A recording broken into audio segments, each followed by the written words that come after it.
Asalaamaaleykum Sénégal, salaamaaleykum ñi fi teew di remercier journalistes yi nga xamante ni ñoo bàyyi seen activité pour ñëw fii couvrir li nga xamante ni moo nekk marche wala point de presse bi nga xamante ni moom lañ initié pour dénoncer augmentation prix électricité bi. ci loolu dañoo nekk ci réew bi nga xamante ni à chaque fois dañu dégg ay augmentation par-ci et par-là te ñun askan bi dañoo am cër ci réew mi buñ demee ba suñuy gouvernant di jël yenn décision yi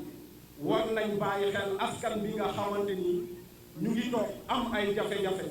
ñu ngi toog am fay courant saa daf leen a të defuñu loolu ñu naan ok dañuy yokkal suñu courant mën nañ jàpp ne tey dañoo commencé ci yokku courant bi mais d'ici peu de temps il y aura des conséquences yi lan la boulanger bi dina taxaw ne ok yokku nañ courant bi man it dinaa yokk sama mburu yokku nañ courant bi tailleur bi nga xamante ni facture lay utiliser su ma demee di ñawlu sama yére man it dinaa yokkat li nga xamante ni mooy li ma fa daan fay donc les conséquences sont nombreuses te yoon la ñu jóg ak yoon la ñu xamal suñuy gouvernants ni le pays va mal yoon la ñu xamal suñu gouvernant que ni nit ñi bu ñu xiifee amuñu lu ñu lekk yoon la ñu xamal suñu gouvernant yi ne ambulant baa ngi fii 8 heures ba 13 heures pour mu am benn 500 francs c'est tout un problème kon il faut ñu bàyyi xel ci askan bi bàyyi ci xel ci askan bi nga xamante ni tey bu yàlla di xiinoon tey amuñu fu ñu fanaan bàyyi ci xel ci askan bi nga xamante ni tey amuñu fu ñu fanaan ñu ngi ci mbedd bi ñu ngi taxawaalu par-ci par-là defuñu lenn lu dul ne ok tey dañuy yokkal suñu courant ñu teg ko ci lan ok ñu ngi dégg tey lan mu ne ok am na ay 6 pays yi nga xamante ni ils vont faire comme le Sénégal mais est-ce que ñun nous avons les mêmes trains de vie est-ce que lu ñu dund Sénégal loolu la ñu dund Mali est-ce que lu ñu dund Sénégal loolu la ñu dund en Côte d'Ivoire donc nañu bàyyi naxaate yi nañu bàyyi di bluffer le premier ministre Mohamed Boun Abdallah Dionne en 2018 moom moo fi waxoon ci campagne ne courant bi dañ koy wàññi wala lu moo ko fi waxoon il faut qu'on soit sérieux dans ce pays-là il faut que suñu gouvernants yi commencé di ñu fonk di ñu respecter askan bi nga xamante ni ñoom ñooy fay seen i impôt ñoom ñooy fay seen jàng doom yi ñoom ñooy fay seen néeg yi nga xamante ni si la ñu nekk ñoom ñooy fay seen kër yi di leen di fayal lépp seen prise en charge kon yoon la ñu bàyyi yokk ba kañ le pays va mal te tey ñun lu ñu lancé appel mooy lancé appel sénégalais yépp muy fii muy feneen dans toutes les régions du Sénégal il faut que sénégalais yi jóg yàlla baax na mais yàlla bay sa tool munu ma ne ok sénégalais bi lépp lu ñu ko teg rek dina ne yàlla baax na waaye yàlla daf ne sabab lu leen ma may leen yàlla mooy maye dépense waaye boo tëddee sa biir néeg dépense du la fa fekke de da ngay jóg dem wuti ko kon yoon la tey suñu askan buñ taxawee di ñu teg yenn ñi ñu nit ñu jóg taxaw wax ak ñoom xamal leen ni ok on est là lépp lu ngeen def ñu nekk 10 personnes 5 personnes 8 personnes on est là et on restera là on va dénoncer et on dénoncera pour toujours donc ñu ngi remercier presse bi donc di rafetlu initiative bi di lancer appel sénégalais yépp nag ak fu ñu munti nekk muy Dakar muy Sénégal il faut gars yi génn wax ak askan bi xamal leen ne lu ñuy def neexuñu dem leen à Mali bañ yokkee mburu bi 25 francs population bi dañoo génn mais Sénégal la ñuy yokk ba pare ku nekk toog biir këram ne ok yéen activistes yi jël leen xeex bi non du noonu il faut que sénégalais yi jàng di jóg di wax ak suñu gouvernement il suffit et ça suffit donc ñu ngi remercier meeg asalaamaaleykum wa rahmatullah. xam nga ñun ñi nga xam ne dañu doon ji de les grèves yi ñu doon def en 72 ak ñeneen ah di ko def ba 2011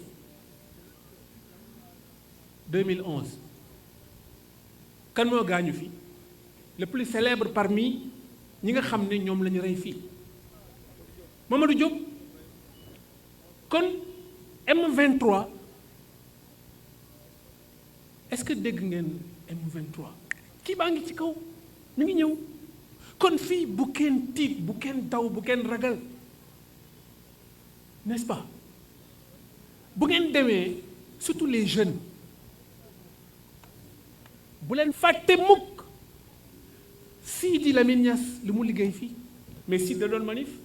bu fi nekkoon tey day ñëw di manif Sidi bu leen fàtte Abdou Latif Guèye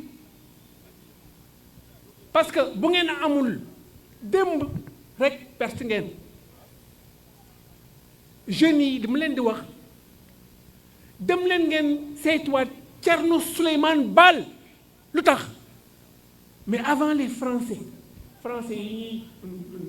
di kii di draye naan way la constitution état de droit état de ña Thierno Souleymane Baal moo def la première république moderne dans le monde en 1776 mais boobu français yi lu ñu yore ñoom monarchie la ñu yore kon léegi Amérique dafa copier ci ñun en 1776 kon man daal jeunes yi li mu leen di wax mooy bu kenn daw bu kenn tiit bu kenn ragal gis nga peuple bi sama grand ngi nii de peuple bi dem dawul de boo demee tey ji syndicat yi mais les syndicats sont en train de discuter muy université yi muy syndicat yëpp CNTS FC et cetera attention de boo demee ci marché yi tey mais les marchés sont en mouvement kon bu kenn foog ne ñi ñëw tey fii la yam non yamu fi de démarrage la démarrage bi nag lenn li xam ngeen ko lan moo feeñ ndekete yoo ay faux billets moom moo doon financer campagne yu jàll ku ko weddi na dem indi preuve man du ma wax affaire procureur rek ay procureur douce yooyu déedéet léegi il est clair que ñi doon yore ay valises xaalis ay valises ñu naan way kii moo fi gën moo fi lii moo fi laa mais affaire boo xam ne on ne l'avait pas prévu mooy ca dëgg biir assemblée nationale kon nag camarade Moustapha Niass nga xam ne ñoo àndoon le 23 juin na wax ñaata député ñoo des foofu ñoo xam ne laal nañ ci faux billets yi moi c'est la question que je pose au président Moustapha Niass qui était mon camarade de combat le 23 juin donc député yi bu ñu foog ne danañ ci génne noonu de on veut savoir parce que ñiy voté électricité bi suba di voté foncier bi di voté lii di voté là dem di jël ne Sénégal dugal nañ ko li ñuy wax ZLEC man maa dem discuter ak ay chef d'entreprise yu mag ñu ne ma mais gars yi dañu bëgg a rendi ZLEC mooy lan zone de libre échange mais sunu patronat bi fan la jëm investisseurs sénégalais yi fan lañu jëm et assurance yi banques yi léegi ubbi nañ fu ne kon nag man li ma leen di wax mooy nanu ñaanal Sénégal jàmm tey def jikko ju baax bi mujj mooy erreur am na ci affaire daara bi ñun ñii nañ ko clarifier jëng mooy la mais am na ñoo xam ne ay franc-maçon ay góor jigéen ñoom ñoo dugg ci ay LGBT yi dem di bëgg a jaxase jëng mooy lan ak jaaykatu drogue yi ñoom ñoo créé affaire boobu mais jëng mooy lan mais man dans ma maison sama doom bu ma koy yar mais technique yooyu c'est connu dans le monde la plupart des grands sëriñ yi gën a responsables dans notre pays bu ñu leen waxee jëng ça ne veut pas dire être enchaîné comme un esclave déedéet jëng ça veut dire dañ la bëgg a yar wan ñeneen ñi ni leen kii li mu def bu ko kenn def parce que bu fekkee ne mënoo tëj waa ji ci néeg noo koy def loolu la ñuy wax jëng de kon nag franc-maçon yi góor jigéen yi LGBTI xaw ma Z xaw ma nañu bu ñu laal fii kenn nañu bàyyi c'est la même chose lañu def à Sédhiou ñu ne dañuy aaye kankurang man ko fi aaye kankurang rek dinaa la mbëkk ba dal sa kaw parce que kankurang suñu culture la comme daara yi ni mu nekk suñu culture kon nag gaañ yi man waruma woon sax wax Babacar prends tes responsabilités parce que génération jeunes universitaires yi seen représentant qualifié mi ngi nii kon man dama doon témoigner rek parce que gars yi dañu ne bon il faut que moo wax tuuti wax naa sax lu ëpp waaye jërëjëf. maa ngi tudd Pape Abdoulaye Touré nekk étudiant Université Cheikh Anta Diop de Dakar mais aussi également nekk coordonnateur national mouvement bi ñuy wax Sénégal notre priorité tey ñu bokk ci ñi nga xamante ni ñoo signé xeex bii nga xamante ne xeexu peuple bi la mu jëm ci lank bañ pour ñu bañ a yokk li nga xamante ne mooy njëgu courant bi ci fàttali mbokki journalistes yi ci fàttali mbokki sénégalais yi ñuy suivre que ni samedi bii passé samedi bële le 16 novembre bii ñu génn ñun waa Sénégal notre priorité woote woon nañ fi ab manifestation jóge fii dem rond-point RTS ànd ceeg mouvement yi fi nekk muy FRAPP France Dégage ànd ceeg les gilets rouges ànd ceeg nitu dëgg des valeurs ak yeneen i mouvement yoo xamante ne ànd nañoo woon ak ñun lan lañ doon xeex lan moo taxoon ñu doon manifester c'était pour lutter farouchement contre les détournements scandaleux de deniers publics maanaam alal ji waroon jëm ci askan wi un poignée de la population ñi nga xamante ne ci gouvernement bi lañ nekk détourné ko dugal seeni gafaga yóbbu ko seeni compte bancaire yu nekk à l'extérieur ba pare ne kenn du ci wax ou fan la procureur de la république nekkoon boobu la jamono ak ñeneen loolu lu tax ma rappelé ko dafa am solo lu tax mu am solo mooy loolu tey lii mooy conséquences yi je vais vous le dire aujourd'hui que li war a jëm ci askan wi bés bu jëmul ci askan wi ñeneen jël ko dugal ko ci seeni yëfi bopp ci seeni mbir personnel mais askan bi nañuy toppaat di yokk courant yokk nañ ciment bi fan yële ñu génn fer bi dégg naa ñu ne yokk nañ ko gasoil bi yokk nañ ko tey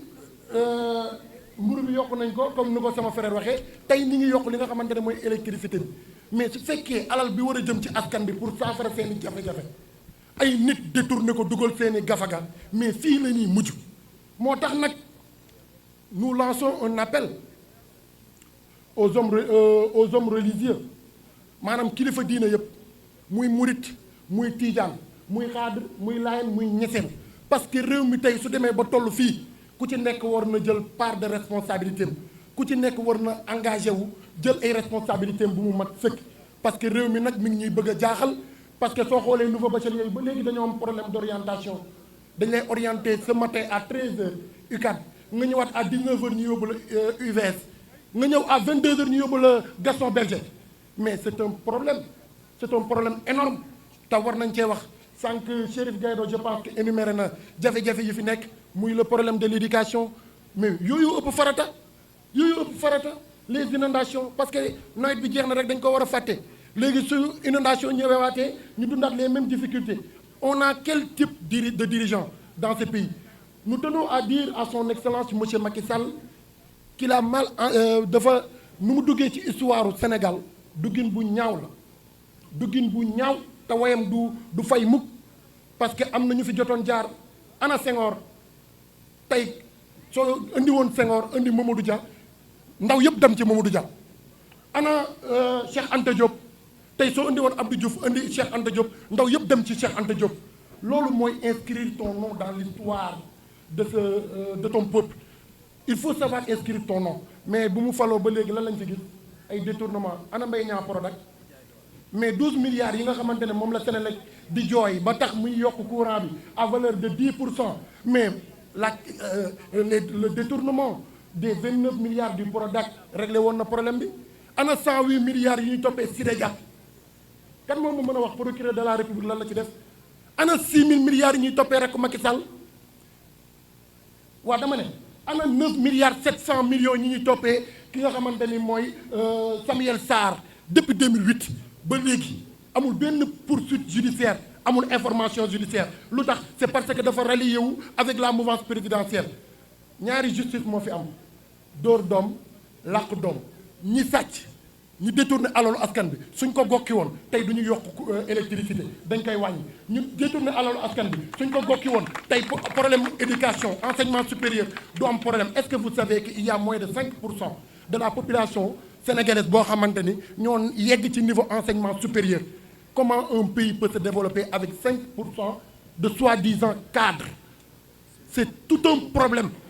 La question des inondations ak yeneen ak yeneen ak yeneen pour bañ a guddal ci gàttal ñun waa Sénégal notre priorité ñun waa mouvement FRAPP ñun waa gilet rouge ñun waa nitu dëgg des valeurs tey lañ gën a déterminé wu tey lañ gën a engagé wu tey lañ gën a pare parce que su jaree suñu bakkan bii ñu def ko ndaxte Sénégal jaral nañu lu ko raw. ñoom su fekkee Sénégal lu mu leen lebaloon delloowuñ ko lu dul di détourner alalu askan bi di tayle suñuy ressources naturelles lépp loo xamante ne lu waroon jëm ci askan bi la ñoom ñu jël ko yemale ko seen bopp ak seeni famille. ñun askan bi réewu Sénégal defal nañu loo xamante ne jaral nañu suñu bakkan parce que dëkk bi ñu juddoo moo ñu assurer suñu santé moo ñu assurer suñu sécurité moo ñu assurer suñu éducation moo ñu assurer leneen ak leneen moo tax lépp lu mu leen jaral ñoom ñun jaral nañu lu ko raw. kon boog du ñu nangu benn yoon augmentation illégale prix bi nga xamante ne moo jëm ci électricité bi. Je vous remercie. asalaamaaleykum mbooloo mi madame Diop Blonda coordinatrice adjointe Avenir Sénégal bi ñu bëgg plateforme Avenir Sénégal bi ñu bëgg en même temps co-coordinatrice aar lu nu bokk di wax ne que ci ñaari tur yooyu yépp mouvement bi lii fi taxaw ni tey ji dañ ci jàppale ba mu jeex ndax xeex bi benn la yu bari ñi fi jiitu ñi ma jiitu wax nañ ko wante dama bëgg a wax ak askanu Sénégal ne leen xaalis bi jeex na noos bi jeex na ndax nañu leen ba fexe ba réélire ngeen tëdd seen kër xam nañ ne Sénégal bu ñu sànnee seen bulletin ba pare ña nga dem tëdd seen kër di xaar 5 ans léegi nag ñoom 5 ans yi ci des ñi ngi seet naka la ñuy lekkee liñ fi jot a jël ñi jotul am wuti trafic drogue ñi jotul am def faux billet te dara du leen ci fekk ndax xaalis rek mooy doxal Sénégal xaalis dañuy naxee nit yi léegi bu ñu ñëwee tey jii ne dañuy yokk njëgu électricité njëkk a jël lu mat presque 129 milliards ci loo xam ne dafa waroon dugg ci askan bi dugal ko fa doole ci ne dañu soxla yeneen 12 milliards yuñ ci bokk ma ne waaw xanaa dañu fi doon vanté ne am na benn DG bu extraordinaire boo xam ne mooy régler énergie Sénégal ba def ko ministre de l'énergie te ko defal ko promotion ma ne ki ko wuutu bëgg a def audit ñu ne ko déedéet toogal lu tax loolu ki ko wuutu ñëw taxaw nañu léegi moom dafa soxla 12 milliards yooyu mais 12 milliards yi mais lu tuuti la ci budget présidence lu tuuti la ci assemblée lu tuuti la ci feneen ak feneen HCCT ak conseil voilà CSE loolu yëpp ñi ngi fay nekk loo xam ne duñ doyee dara lu dul caisse noire ak ay nit yoo xam ne dañ leen di jox xaalis bu bare te la ñuy jëriñ Sénégal kenn xamu ko kenn mënu ko natt fenn ne au bout de 4 ans au bout de 5 ans lii la ñu indil Sénégal donc xaalis boobu bu ñu ko soxla woon mënoon nañ ko jëlee foofu feneen fu ñu ko mën a jëlee tamit mooy ci naxe Sénégal bi dañu ñëw tabax ay infrastructure ñu ne soxla nañu ay infrastructure wante ñaata xaalis dañu def ci infrastructure boobu ak ay surfacturation ak ay avenant marché yuy dem ak a dikk njëg di yokk rek ba xam ne fi mu nekk nii presque suñu 4000 milliards yi 1000 milliards yooyu loolu lay fay ci bor yëpp day dellu bu ñu soxlaa tamit boobu xaalis ñi fi ñëw ñëpp pétrole bi yegg seegul wante am na ñu nekk ci phosphate yi am na ñu nekk ci zircon bi am na ñu nekk ci pêche bi ñu leen di exonérer fiscal mu nekk ay milliards yu dem loolu tam duñ ko jëli leneen li feneen fu ñu jëlee tam milliards mooy ki ma jiitu léegi fu mu wax ñi ñu jàpp loxo ci poche boobu wóor leen ne que xaalis bi ñii ñoo ko yore fii lañ ko jëlee te lii du yoon lu tax ñu leen di bàyyi ñuy doxantu bàyyi leen xaalis bi ñu dem donc bu ñu soxlaa xaalis am na fu ñu ko jëlee moo tax ñun askan bi duñ ko nangu duñ ko nangu tey duñ ko nangu ëllëg te ni ko Ndiaye waxee lii luy door rek la FRAPP a le mérite xam sentir population bi organiser ko ñu ñëw jàppale ko ci ba ak suñu ñaari loxo wante Sénégal comme yaramu mag doo laal fenn te limaluñ la ay jàngoro yu bare ci kaw ba ci suuf donc loolu yëpp ci mer mu am ñoo xam ne ña nga tëdd di yokk seen budget chaque année di yokk facture te ñoom duñu fay facture de ba pare di bëgg a xaajale dëkk bi naan waaw yenn couches yi rek ñooy fay ñeneen ñi duñu fay mais fii yow boo amee ñun ñëpp on est pauvre yow boo amee sa mag amul sa bàjjen amul sa tante amul sa dëkkandoo amul ñun ñëpp a yem suñu Sénégal bi kenn du ko xaajale ñun ñëpp a bokk donc fu ñu ko yokkee boo liggéeyee sa entreprise di nga ko yëg sa kër di nga ko yëg boo ko yëgul sa borom yëg ba xanaa ñoom ñi dul fay facture ñoo ko dul yëg donc Sénégal yooyu yëpp foofu yëpp di metti li wóor ba wóor mooy dina mës a daje ndax pendant ce temps ñoom yëguñu mettit bi fan la yëguñu xaalis baa ngi ne gàññi ci seen kanam te buñ ko amul fu lew ñu jaar ci ay trafic de drogue jaar ci ay faux billets jaar ci ay leneen te dara leen ci fekk donc ñun ñoo war a jugal suñu bopp du affaire parti politique affaire citoyen la ku ci nekk war a comprendre war a jël sa destin en main ca fa nga nekk ca gox-goxaan yi lépp xewul Dakar yu mettit yu bari ñi ngi feneen maa ngi doon waxtaan ak léegi ki nekk ci ñaay yi bu leen waxee foofu ngeen waaru ci ay problème pendant ce temps am ñu bari ñoo xam ne ñoom yëguñu dara ci métit bi duñu ko nangu kon sénégalais yi nañu jógal seen bopp fajal seen mbéñum kanam boroom a koy faj doo xaar kenn di ko délégué naan ko demal su amee boo ci amul la neex nga de la ñoom jëruñu fi dara loolu duñ ko nangu ñooñ jugal suñu bopp xeexal suñu bopp c'est une responsabilité individuelle que ñu jug bu ñu amee lu ñu naqadi ñu jug bokk ci ñu koy xeex wasalaam. Est une vaste entreprise d'escroquerie et de spoliation. À sa tête, nous avons un directeur général qui a fait hier dans la mauvaise foi.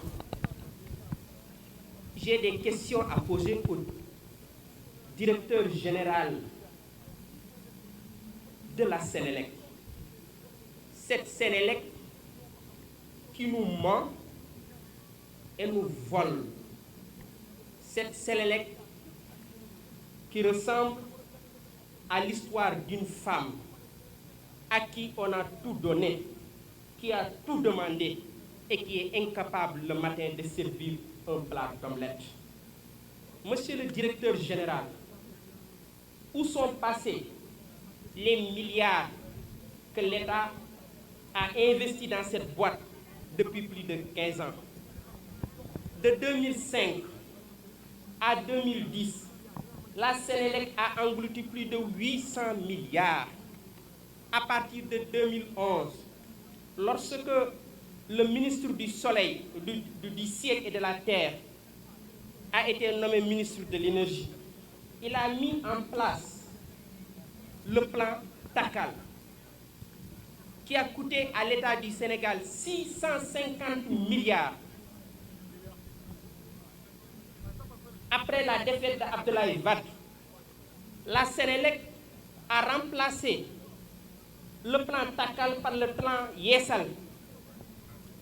qui a coûté presque 300 milliards. En moins de 15 ans, l'État du Sénégal a investi plus de 2 000 milliards dans cette boîte et que cette boîte est incapable aujourd'hui de satisfaire nos besoins en énergie. Et elle demande aujourd'hui au petit peuple, au bas peuple, au pauvre peuple de contribuer encore, de contribuer toujours, de contribuer davantage. Nous ne l'accepterons pas. Le directeur général de la Sénélec nous dit que 611 000 familles ne seront pas concernées. Le directeur général de la Sénélec doit publier la liste de ces familles pour que chaque famille puisse avoir la possibilité de vérifier sur Internet si elle est concernée ou pas. La liste du directeur de de la Sénélec, elle est fictive et ne correspond pas à la réalité. La réalité est que l'électricité coûte très cher ici au Sénégal. Le coût du kilowatt, le prix du kilowattheure au Sénégal se situe autour de 106,44%. En Côte d'Ivoire, il est autour de 62,70%. Au Togo, il est autour de 90 francs. Au Bénin, il se situe autour de 91 francs. La Sénélec nous vole. La Sénélec nous ment. Plan Takal, plan Yessal, plan Saki Alal. C'est pourquoi je dis, sous Diouf et sous Abdoulaye Wade, le Sénégal était une société de petits voleurs qui ont volé au peuple. Sous Macky Sall, il y a eu de profondes transformations et que nous avons aujourd'hui une société de grands voleurs qui sont devenus des milliardaires. Voilà la triste réalité dans ce pays. Cette société de grands voleurs, aujourd'hui incarnée par des figures comme la Sénélec, comme Aliou Sall, comme Bougazeli, qui sont devenus des milliardaires, non pas sur la base du mérite, mais sur la base du vol, de l'escroquerie, de la spoliation de notre peuple. Nous ne l'accepterons pas. Mes chers amis, mes chers camarades, mes chers concitoyens, il y a des priorités ailleurs. Oui, des priorités. Cet argent-là aurait dû servir à construire des universités. L'accès à l'enseignement supérieur doit être démocratique parce qu'un enseignement supérieur ne peut pas produire un progrès humain et culturel. L'accès à l'enseignement supérieur, je vous donne quelques statistiques. En Amérique du Nord et en Europe, se situe autour de 60 à 70%. Au Japon et en Corée, autour de 80%. Et le taux est aujourd'hui en Afrique au-dessous de 7%. Et le gouvernement du Sénégal est incapable aujourd'hui d'orienter 45 000 pauvres bacheliers. Pendant ce temps, les scandales se succèdent et se poursuivent. Nous ne l'accepterons pas. Dafodoy. Merci beaucoup.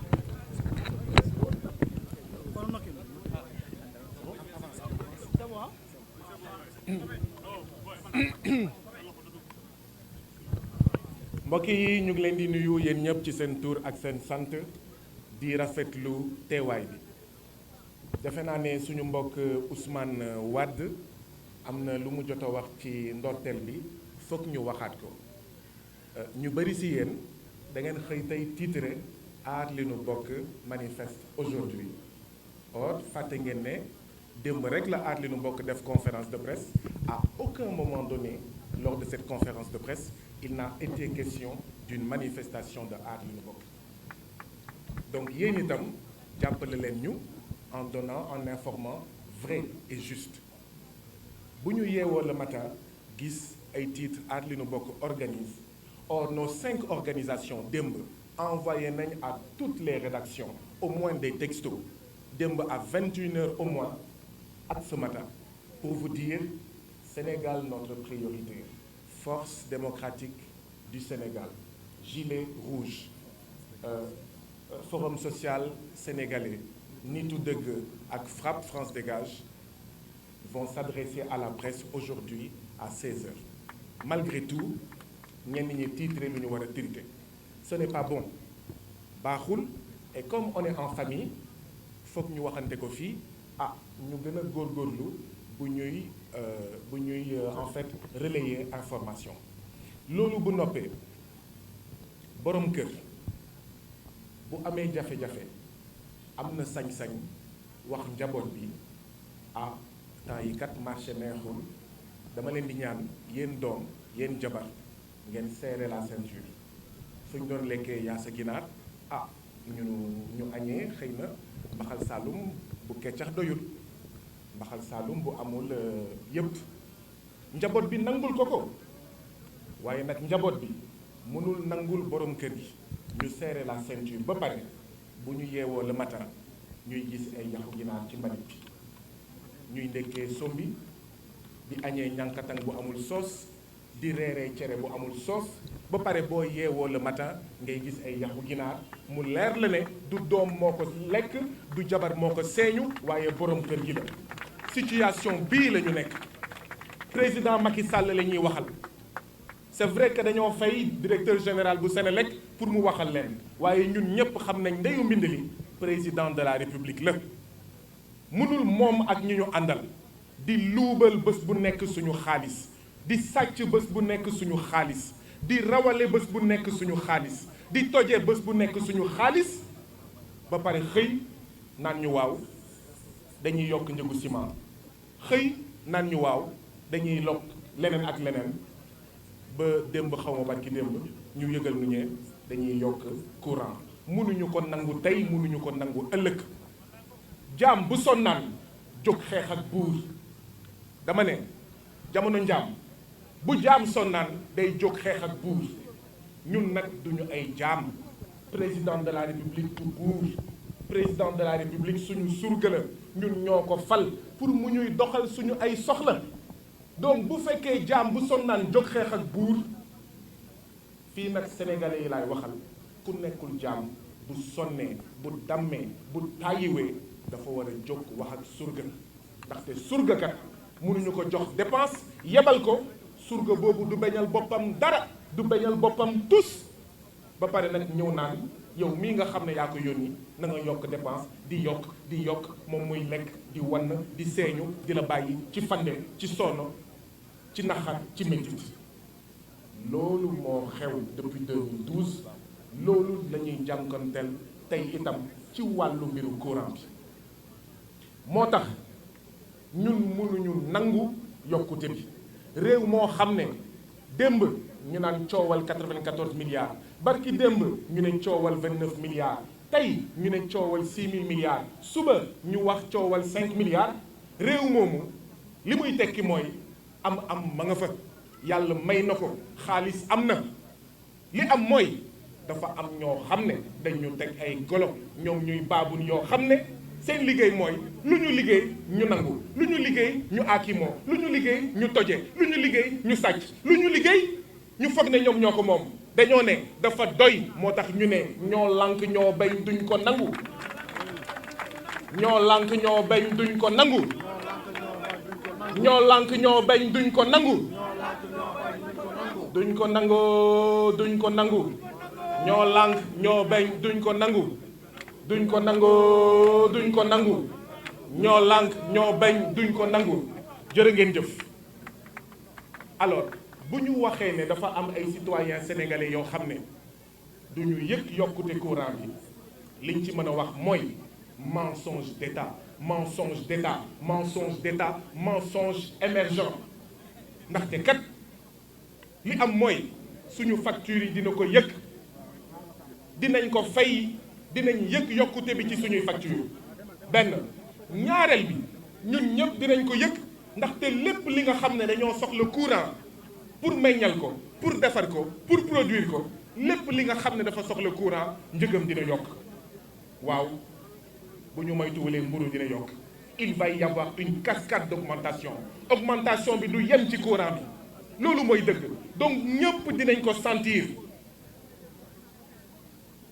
ndox dina yokk gis ngeen bu courant coupé lu yàgg ndox coupé lu tax bu courant coupé lu yàgg ndox coupé loolu moo tax bu yóbboo ñu xam ne ndox dina yokk ñun ñoo ko nar a fay seen 94 milliards seen 6000 milliards seen sàcc ak toje yooyu ñun ñoo ko nar a fay en réalité yokkute courant bi loolu lay tekki subvention yi ñuy subventionner les entreprises françaises à travers le TER à travers le BRT ñun ñoo ko nar a fay notamment à travers cette augmentation du prix de l'électricité c'est ça la vérité c'est ça la réalité mënuñu ñoom di subventionner entreprise française yi nga xam ne elles sont moribondes feebar am jafe-jafe ba pare ñun naan nous on n'a qu'à payer la note. C'est inacceptable mënuñu ko nangu tey mënuñu ko nangu ëllëg ñoo lànk ñoo bañ.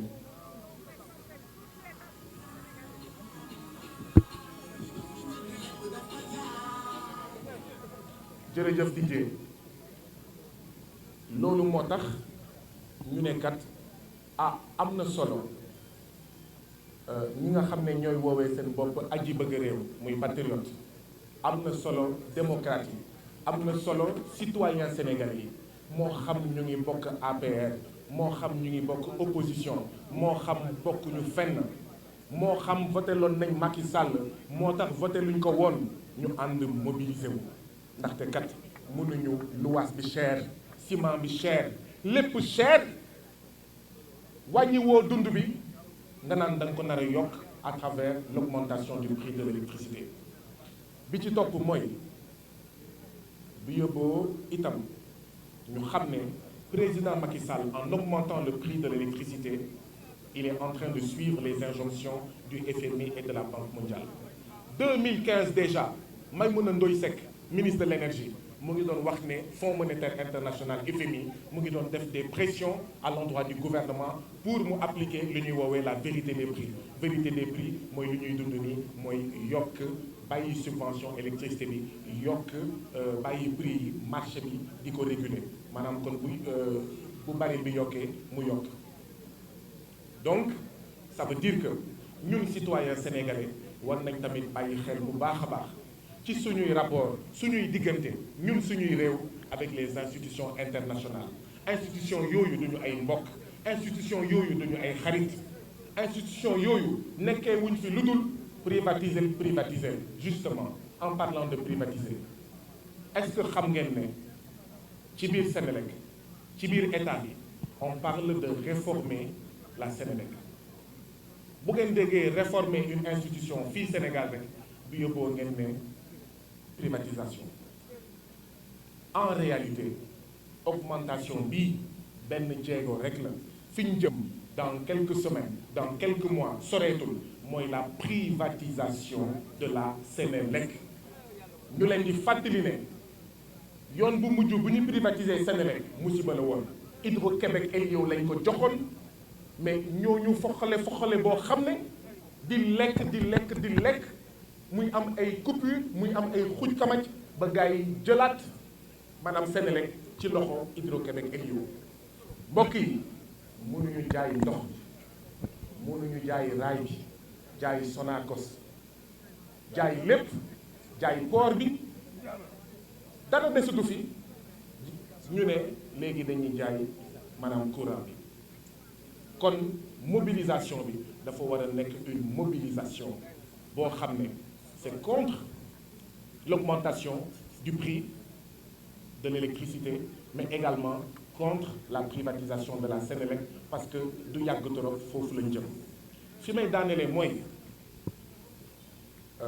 ndaje bii nga xam ne moom la ñu invité woon muy ndaje avec la presse sénégalaise jéego bu njëkk la gis ngeen policiers yi ñu ngi fi fees dell d'ailleurs on en profite pour remercier leen jaajëfal leen xamal leen ne tamit xeex bi seen xeex la ndaxte courant bu yokkee amul gendarme amul policier amul pompier ñun ñëpp ay dund yokkute bi bu ngeen gisee militaires yi plutôt policiers yi c'est parce que on a déposé une lettre d'information à la préfecture pour ñu may ñu jàmm parce que sinon bu ñu woote woon fii conférence de presse te déposé wuñu dañ ñuy jàpp mais nous vous informons qu'en même temps que nous avons déposé une lettre d'information pour nous adresser à la presse et aux citoyens fii on a déposé le même jour une deuxième lettre d'information pour une manifestation entre Obélisque et le palais présidentiel sur la question de la hausse du prix de l'électricité affaire bi du sedd de affaire bi du jeex de affaire bi yemul tey donc ñi nga xam ne ñëwuñu tey nañu xam ne yokkute courant bi dina leen laal ba laalaat leen xëy na sax ñenn ñu ngi fi yàlla may na leen loo xam ne courant bi bu yokkee dinañ ko yëg waaye du métti torop kon nit ñi nañu génn mbokk yi nañu génn doomu Sénégal yi nañu génn ajjuma la ci ngoon à partir de 3 heures fii ak palais présidentiel ñu ngi leen di invité ku mun ñëw taxaw fii na taxaw fii ku mun taxaw Médina na taxaw Médina ku mun taxaw plateau nga taxaw plateau ba ci palais présidentiel. président Macky Sall dafa ne dafa yokk courant bi dinañ ko topp dinañ bërek moom dinañ xeex ak moom ba mu ne yokkeet maa yokkoon yokkeet maa yokkoon yokkeet président de la République la ñuy wax na suspendre monsieur le président suspendez cette mesure d'augmentation du prix de l'électricité. Monsieur le Président de la République, revenez sur cette augmentation du prix de l'électricité. Président nag ñu ngi lay artu ndaxte jàmm la ñu bëgg mbokk yi dama bëgg ñu déglante jàmm la ñu bëgg lu tax ma ne jàmm la ñu bëgg 2011 fii Sénégal il y avait les émeutes de l'électricité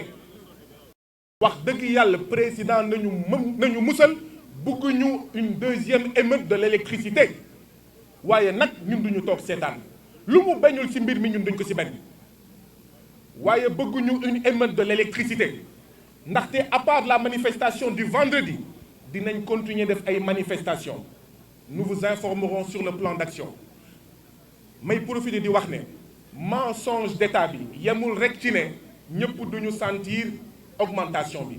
mensonge d'État bi bokk na ci naan augmentation bi à partir du 1er décembre la ce n'est pas vrai factures yi mujj yi factures yi ce sont des factures en hausse l'électricité a été augmentée de manière frauduleuse ñun ñoo ko wax ñun ñëpp ñi nga xam ne on a eu nos factures sont passées du simple au double donc c'est un mensonge d'État que de dire que l'augmentation de l'électricité va entrer en vigueur à partir du 1er décembre ce n'est pas vrai monsieur le président ça a déjà commencé léegi nag facture yii di ñëw bu génnee du ñu bàyyi direction Sénélec du ñu bàyyi agence Sénélec dinañ fi xeex ci kanamu agence Sénélec yi factures yi duñ ko fay tey duñ ko fay ëllëg nañu couper Sénégal yëpp yëboo dinañ xeex suba dinañ xeex gannaaw suba ba factures yi génn dinañ continuer xeex ba comme ni ma ko waxee président wax maa yokkoon yokkeet donc mbokk yi